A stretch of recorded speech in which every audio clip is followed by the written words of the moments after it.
খেয়ে না খেয়ে দিন প্রচারের কাজে নিজেকে দিয়েছ বিলিয়ে, তাই ফের কাফিরেরা চিনল না সে আলো, দুষ্ট ছেলেদের পিছু দিল লেলিয়ে। পাথরের আঘাতে ক্ষত বিক্ষত হয়ে সারা শরীর থেকে রক্ত ঝরে। এ রাসূল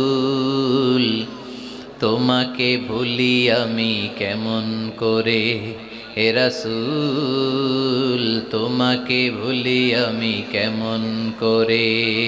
হাজার ব্যথা বেদনার পরে ফিরে আসনি তুমি আপন ঘরে, দিনের আলো তুমি ছড়িয়ে দিতে চলে গেলে মদিনায় মক্কা ছেড়ে। হে রাসূল তোমাকে ভুলি আমি কেমন করে, হে রাসূল তোমাকে ভুলি আমি কেমন